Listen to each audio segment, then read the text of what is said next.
New York is so different and unique than any other place. It's so big, it's diverse, always changing. There's some neighborhoods that people never discover. Some people complain that New Yorkers are mean and tough. You can go anywhere and New York automatically commands respect. I love growing up in New York City. Cities are sums of their parts. New York is simply greater. Five-finger-like boroughs form a fist that holds on to an unmistakable identity, one that gives its people the confidence to know they are in no way typical. Backstories dart and wind like the avenues of Alphabet City and the tunnels of the subway. Not one the same, but having common threads. Junior Ty Jerome hails from Westchester's New Rochelle, but had an East Harlem upbringing, one that mirrored his father's. A heavy influence from the Riverside Church AAU program. For decades, the small basement gym under the towering cathedral housed the heartbeat of New York basketball. I had a unique life because I was coming from this poor neighborhood going to this affluent school until we moved to the Upper West Side. Playing-wise, it was a little bit of culture shock. There were coaches behind there up on those rafters from the top schools that would come recruiting here. During practices, you were the man when you wore that jacket and you were looked up to. I could be walking down the street or at a train station and people be like, oh, do you play for Riverside? And it was more than a badge of honor. It was immediate respect. Guys who played here, Kenny Anderson played here, Kenny Smith, Chris Mullin, Mark Jackson, talk about Elton Brand and Metta World Peace. Any player that came from New York City that went to the NBA or played high major basketball either played for Riverside or the Gauchos. It's cliche, but New York is the mecca. The city breathes basketball, from the Garden to the playgrounds that pepper the map, to its historic amateur programs. The sport is its own community, one that Ty was raised in. The player he is today is a reflection of every lesson learned there, including his father's coaching as a Riverside Hawk. I actually gave him a regular-sized basketball when he came home from the hospital and put it in his crib. And I still remember driving down Riverside Drive with his mom, and we're talking about, well, when he gets to 4 or 5 or 6 or 7, he'll play with the running program, we hope. And it was a big thing at the time, because when you talk about the tradition and the name and the legacy, some people think about where their kid's gonna go to like nursery school in New York City. We were talking about where our kid was gonna play basketball. When you play at this level at a young age, I think you mature a little faster, and sometimes that's great, and sometimes it's a little sad. Sometimes I want to go, no, don't grow up too fast. The IQ piece was I always felt like I was trying to teach IQ to kids without even understanding at the time that that's what it was. How to read defense, make the right play, make the right pass. And I still remember being in this gym, shooting the ball over and over and over and over again. The three of us, his younger brother and I and Ty would have shooting contests in the gym. And we were always talking trash about who the best shooter was in the family. And I'm still the best. Food is a reflection of place, almost as much as people.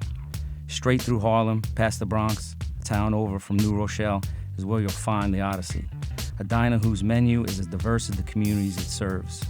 A little from column A, a little from column B, a metaphor for Jerome's roots.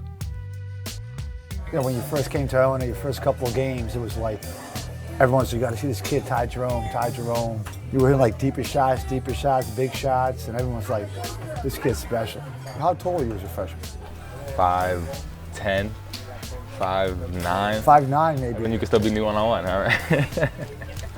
It was new, because I remember how much you preached defense. And you didn't do that, but it was a good transition, because little did I know I was gonna be playing the pack line in college, and you were the first coach to really teach me. That's funny, the connection. How to play man-to-man defense. Sometimes, you know, would you want to be in a situation where there was more freedom to just, you know, open offense and transition offense? I remember you would go like through the legs and lose it or something, out. I remember that, so I was like, you know, I don't know. So we would talk about it. Yeah, the leash was forever, you know? But then I thought about it, I was like, my freshman year at Iona, it was kind of similar, you know what I mean? Like every place you go, you grow and you earn the trust. And then my sophomore year was like, it was a whole new, like last year was a whole new year. You were always like the toughest guy in the gym. Where'd you get that from? Playing in like all the parks in the summer, or just playing for my dad. Like you had to like either step up and be tough, or you were like gonna get embarrassed in front of the whole crowd. Yeah, exactly. Coming out in the prep, playing for you, it was like a certain attitude that all my coaches have always had. I mean, you wouldn't take anything. I wouldn't take anything. I think once you just took me and threw me to the floor. Do you remember that? I remember when we used to play 3-on-3 with us sometimes, and we would get in like real fights. Like we would really get into fights. Survive at all costs. You know, it's king of the hill kind of mentality. Any quarter, you had the ball at the last seconds. Like you wanted that ball. You had your slow motion, set the person up. That's the best part of the game, because you have to shoot it. Those are times when like someone has to go make a play. How's your range? It's good? Yeah. Gets deeper and deeper. Deeper, good. Good. Basketball dominates Ty's world, but this trip back to New Rochelle is about family. Even on the eve of another season, that can't be forgotten. Across the Hutchinson River in Bronxville is his home. His baby sister Maya, little brother Kobe, mom Melanie, and his stepdad Sal. It's all about the family-style Italian, the chance to break bread, and yes, even the chance to cook. I'm making the food. Maya, wanna cook with me? Come on, you hold my hand, I'll make the food, okay? Why'd you plead the fifth on who taught you how to shoot? Because I'm with you, Dad's gonna watch the videos. So? Just curious. I mean, who really taught me how to shoot? I don't know. I think I have a pretty big stake in that. Plead the fifth. You're scared? Him and Kobe are both like the most expressive. I shouldn't say the most, but I feel very lucky. They're both kind, sweet, and wonderful to me. So it's all, every 5 seconds. Love you, love you, love you. So, you know, jokes around a lot because he's a jokester, but we're very extremely lucky. I love coming home. I don't get to do it a lot, but when I do, it's always special. I gotta make the food, I gotta bring the food in. I know. My fall break. I know. It's your fall break. We're asking you so much. You didn't tell me Kobe fall at the last game? No one made me fall. What happened? You didn't tell me that. Kobe got dropped. Never got dropped. Well, Ty, what did you, when you were gonna get dunked on a lot in hye school, sometimes what did you do? What was your, instead of getting, a couple times. My favorite Instead of getting dunked on, what did you do? Defense overrated. Yeah, right. Not at UVA, it's not.